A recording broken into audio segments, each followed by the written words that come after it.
YCP ఈరోజు ఈ ప్లేస్లో ఉండడానికి రాజధాని అమరావతి రైతుల పట్ల జగన్మోహన్ రెడ్డి గారు వ్యవహరించిన తీరు శైలి ఆ టైంలో మనం చూసాం. ధర్నాలు చేశారు, వంట వార్పు చేశారు. అయినా తన యొక్క సిద్ధాంతాన్ని ఆయన వెనుకడుగు వేయలేదు. బట్ ఈ రోజు అమరావతి రైతులు జగన్మోహన్ రెడ్డి గారి దగ్గరికి వెళ్ళారు. మావిగన్ అనే ఒక కొత్త ప్రతిపాదన తెచ్చినప్పటికీ అంటే రైతులు నమ్ముతున్నారా? ఎట్లా అర్థం చేసుకోవాలి? ఇందులో మావిగన్ కన్నా ఒక ఉపశమనం కోరుకుంటున్న రైతులు, మోసపోయిన రైతులకి ఒక ఓదార్పుగా అపోజిషన్ లీడర్గా జగన్మోహన్ రెడ్డి నిలబడ్డాన్ని గ్రహించాలి మనం. ఫస్ట్ ఒక అన్వాంటెడ్ బేబీలాగా గుంటూరుని విజయవాడని జగన్మోహన్ రెడ్డికి దూరం చేసిన ఆ బుర్ర తక్కువ క్యాడర్ అవడం ఫస్ట్ కనుక్కోండి. ప్రాబ్లం అక్కడ ఉంది, అర్థమవుతుందా? అక్కడ ఒక కోవర్ట్ ఆపరేషన్ జరిగి ఒక ముఖ్యమంత్రి గారికి ఉన్న సూపర్లేటివ్ డిస్క్రిప్షన్స్ని డైల్యూట్ చేసిన బుర్ర తక్కువ బ్యాచ్ ఎవరో కనుక్కోండి ఫస్ట్. నేను ఎందుకు చెప్తున్నానంటే ఇవాళ చాలా క్లియర్గా సిఆర్డిఏ చట్టంలో 3 నెలల ప్రకారం ఏదో జీవో ప్రకారం అద్దె భవనాలని పేరు నేను మాట్లాడాడు. ఎగ్జాంపుల్ చెప్తాను. ఇది కనుక ఆనాటి రెవెన్యూ మినిస్టర్లో, మున్సిపల్ మినిస్టర్లో ఎవడైతే క్యాబినెట్లో ఉన్నారో అలా దద్దెపోయిన ఈ ఎవరో ధర్మాన బ్రదర్సే కదా ఇద్దరు రెవెన్యూ వాళ్ళు. ఈ రెవెన్యూ లొసుగులన్నీ అది చెప్పలేడు. ఇంత అనుభవం ఉంది కదా. భూమి పుట్టుక్కడి నుంచి రాజకీయాలను మన ప్రాణాలు తినేసుకుంటూ దుర్యోధన ఏకపాత్ర ఆ మెలోటిక్గా చెప్పేశాడు కదా కాగితాలు చదువుకుని అసెంబ్లీ సమావేశాల్లో. ఎందుకు చెప్పలేదు జగన్మోహన్ రెడ్డికి? These are all the flaws sir. ఇది జగన్మోహన్ రెడ్డి గారు స్పీచ్ ఇచ్చి పట్టుకొని రాజధానిలో ఇంత అన్సర్టనిటీ ఉంది, ఇంత అంబిగ్యూటీ ఉంది. పైపచ్చి ఇక్కడ రిజర్వాయర్లు కట్టకపోతే నీళ్ళు ఇలాగే సస్తున్నాం. ఈ నీళ్ళు తూడికి యంత్రాలు నా దగ్గర లేవు. రిజర్వాయర్లు కట్టడానికి నా దగ్గర బడ్జెట్ లేదు. అమరావతి నిర్మాణం కేంద్ర ప్రభుత్వ బాధ్యత కాబట్టి నిధులు నేను అడుగుతున్నా అన్న దాటవేత కాకుండా నేను వైజాగ్లో ఏడతాను, నేను కర్నూలులో ఏడతాను అన్న మాటలకి సహాయ సహకారాలు నించిన బుర్ర తక్కువ బేచేవారు. ఆ దిక్కుమాల ఐడియాలతో 3 రాజధానులు అన్న మాటకి రిట్ ఆఫ్ మ్యాండమస్ తీర్పు గౌరవించిన జగన్మోహన్ రెడ్డికి ఎక్కడా ప్రైజింగ్ లేదు.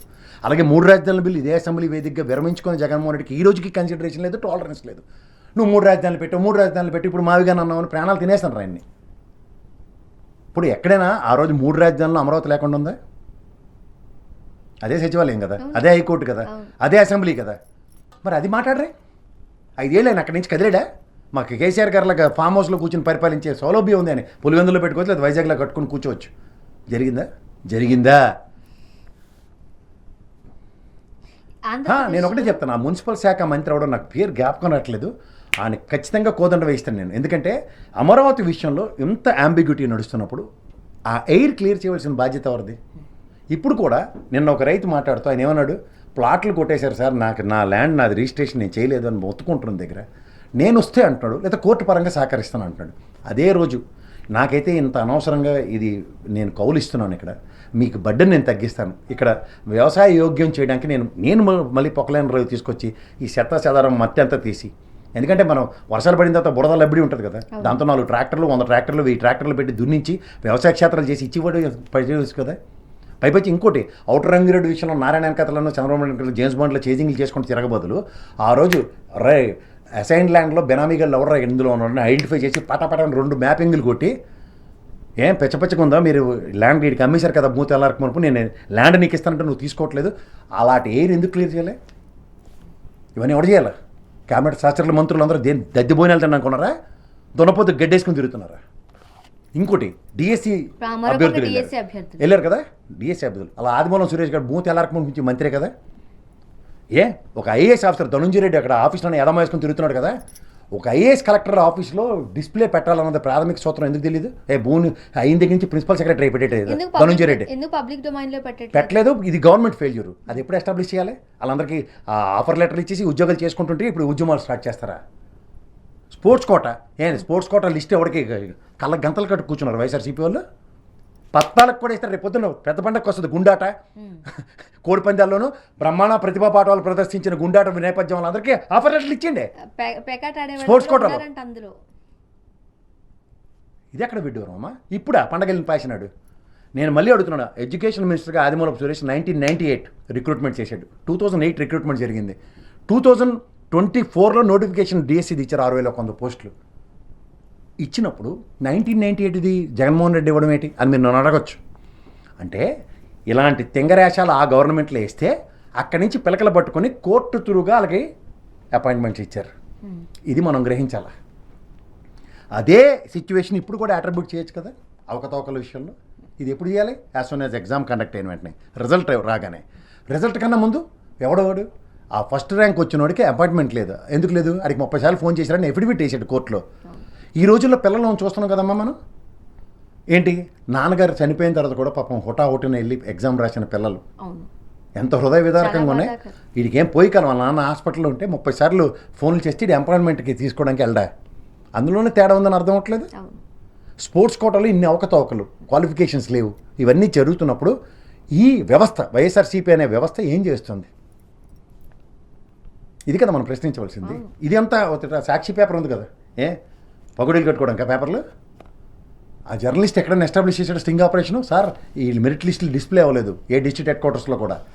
ఈ డిఎస్సి ఇంత నోటిఫికేషన్లో ఎన్ని అవకతవకలు ఉన్నాయని ఒక్క జర్నలిస్ట్ పరంగా ఎక్కడైనా ఉందా? ఈ తెప్పల పేపర్లు అయితే ఎలాగో చూపించారు. అవును, చాలా ఇబ్బందికరమైన పరిస్థితులు ప్రస్తుతానికి ఏపీలో ఉన్నాయి సార్. ఇది జగన్మోహన్ రెడ్డి గారు ట్వీట్ చేయగానే అందరూ టప్పులు కొట్టుకుని తిరిగేస్తారు. ఇప్పుడు తెలంగాణ రాష్ట్రాన్ని విడిపోవడంలో నాకు ఇబ్బంది లేదు, కానీ అది ఏదైతే విడదీసిన విధానం నచ్చలేదు. కాన్స్టిట్యూషన్ చదువుకు ఫస్ట్. బిల్లులు పాస్ అయినప్పుడు డోర్లు వేస్తారు, అందుకోసం అన్నం తినలేదు అని చెప్పారు ఆయన. అంటే మళ్ళీ ఆ విషయాన్ని ఆయనే పునరుద్ధరించారు కాబట్టి చెప్తున్నాను. ఇన్ని కబుర్లు చెప్పి ఆడ పోయి ఎక్స్ప్లెనేషన్ ఎందుకు ఇచ్చావు? నేను నిలబడను, తెలంగాణ వాళ్ళే నిలబడతారు. మీరు ఎప్పుడైనా ఆదిలాబాద్ జిల్లా అడవుల్లో తిరిగారా? నక్కపుట్టి 4 ఆదివారాల్లో దట్టు నేను చూసిన ప్రపంచం కూడా చూడలేదంటే. నేను మొత్తం సమైక్య రాష్ట్రంలో ప్రతి గ్రామం ప్రతి ఊరు తిరిగి వచ్చాను. తెలంగాణకు సంబంధించిన వాళ్ళు తిరగలేదు. నేను ఆదిలాబాద్ జిల్లా అడవులన్నీ తిరిగి వచ్చాను. తెలంగాణలో 2029 అడవుల్లో దేనికి తిరగాలి? అడవుల్లో ఎందుకు తిరుగుతున్నావు? ఫస్ట్ ఒకటి సన్నాస మఠంలో తిరగాలి బైరగోల్లాగా, లేదా అడవుల్లో ఒకటి తిరుగుతాడు. ఎందుకు తిరగాలి? అక్కడ ఉన్న వెనుకబడిన జాతుల పునరుద్ధరణకి ఏం చేయాలి? 2 బోర్లు కొట్టించేది అయిపోద్దా? 2 బోర్లతో వాటర్ సమస్య తీరిపోతుంది ఆదిలాబాద్ అంటే చెప్పు. చిన్నప్పుడు చూడు దెబ్బ తగిలి కానీ ఉమ్ము రాసినట్టు ఉమ్ముతడి కార్యక్రమాలు మాకెందుకు?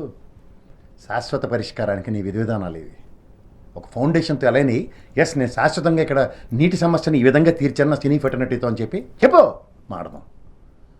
అల్లప్పుడు పొన్ననాడు బోరెట్టాను, అమావాస్య నాడు గారెట్టాను, కొండగట్టి దేవుడికి 30 కోట్లు ఇచ్చాను, 2 చెక్కులు కోటి ఇచ్చేసాను.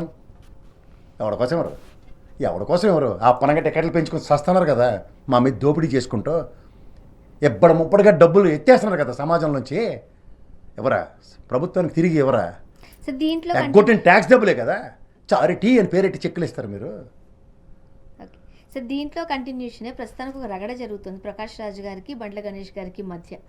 ఇద్దరు దమ్మిడికి పనికి మన ఇద్దరు పనికి మానాలి. ఆలేరు రగడ దేనికి? అసలు పులిరాజులు ఇద్దరు. అవడే ప్రకాష్ రాజు మూవంట అంటే పెద్ద ఆయనకి అవడ మీద అదే అన్నారు బండ్ల గణేష్ గారు కూడా. మధ్యలో బ్లేడ్లు చాక్లెట్ కొని తిరిగి నోరు కోసుకుంటాం మూతి కోసుకుంటాను. ఈ పవన్ కళ్యాణ్ అనగానే ప్రతి ఓడు ఈ తెప్పల బేచ్ వస్తారు. ఎవరన్నా ఎవరికి ఉపయోగం వీళ్ళ వల్ల పనికి మాల డిస్కషన్లు ఏంది? ఒక మాట మీద నిలకలేని వాళ్ళు అందరినీ పట్టుకొచ్చి ఇక్కడ రియల్తో డిబేట్ లేదమ్మా. ఇప్పుడు మీరు ప్రకాష్ రాజు గారు కరెక్ట్ అంటారా బండ్ల గణేష్ ఇద్దరు సమాజానికి పనికిరాని వాళ్ళు అవతల బొమ్మను ఇద్దరు. నీవు తెలుగోడువా కన్నడోడువా తమిళోడువా నీకు ఎవడైతే నీకెందుకు అసలు నువ్వోడు అసలు మధ్యలో. ప్రకాష్ రాజు గారు మాట్లాడినారు రండి ద్వారా ఎవరు రావద్దు. ఈ సినిమా వల్ల నేను డిస్కస్ చేయను, వాళ్ళ వల్ల ఎవరికి ఉపయోగం ఉండదు. ఏ దిక్కుమాల క్వశ్చన్ అడుగు ఎవడు సింగిల్ రాడు. పవన్ కళ్యాణ్ పుట్టిన నుంచి భయపడి వస్తున్నాను పట్టుకొచ్చి ఒక సింగిల్కి వస్తామంటే ఎవడాడు? నీకు ఆపడే అవగాహన కూడా లేకుండా బిక్కులు ఆడుకొని సస్తున్నాడు ఒక పక్కన.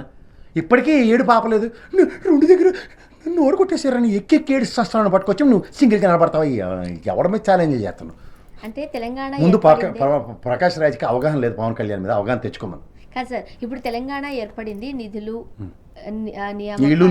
నియామకాలు ఆంధ్ర పెత్తందారితనం అక్కడ అది కదా. ఇప్పుడు మళ్ళీ పవన్ కళ్యాణ్ గారు ఆంధ్రాకి సంబంధించిన పర్సన్, ఆయన తెలంగాణలో నేను పోటీ చేస్తాను అని అంటే రేపు మళ్ళీ నీలటోడు మైక్ ఇస్తే నేను ఆదిలాబాద్ అడవుల్లో మధ్యలో పుట్టానంటాడు. రేపు కరీంనగర్లో 4 సభలు ఎట్టాడంటే 4 దగ్గర పుట్టేతాడు ఆయన. మళ్ళీ తెలంగాణ సెంటిమెంట్ రేజ్ అయ్యే అవకాశం ఏమీ ఉండదు. ఆ రోజులు ఎప్పుడో పోయే సెంటిమెంట్ ఏం లేదు, తోలు తీసేదే ఉంటుంది సార్. పిచ్చి అసలు ఇస్తే పవన్ కళ్యాణ్ గారు డైరెక్ట్ గా పోటీ చేస్తారంటారా, జన సైనికులు ఎవరన్నా పెడతారంటారా? మీకు ఏమనిపిస్తుంది? మొదటిదాన్ని దిక్కులేదట, కడదానికి కళ్యాణం ఉన్నట్టు అవడం. ఆయనకి అక్కడ ఆంధ్రాలో దిక్కుదేమో లేక బిక్కులాడు. చంద్రబాబు నాయుడు గారు ఎప్పుడైనా తీసుకెళ్ళి చెస్ అన్నారంటే ఇది పని అయిపోయినట్టు. కొబ్బరిపేట హోంవర్క్ చిన్నపిల్లలు చేరిపినట్టు చేర్పించుకోవడం నువ్వు నేను కదా. ఆంధ్రాలోనే నాకు దిక్కులేదని పవన్ కళ్యాణ్ గారు మళ్ళీ నన్ను విశ్లేషించమంటావేటి? నీకు ఎప్పుడైనా ఒక మనిషి ఎబిలిటీ క్యాపబిలిటీ ఎలా ఉంటుందంటే, ఏనుగు చిన్నప్పుడు చెప్పారు చూడు, ఏనుగు సచ్చినా బతికినా 10,000 రానివారు.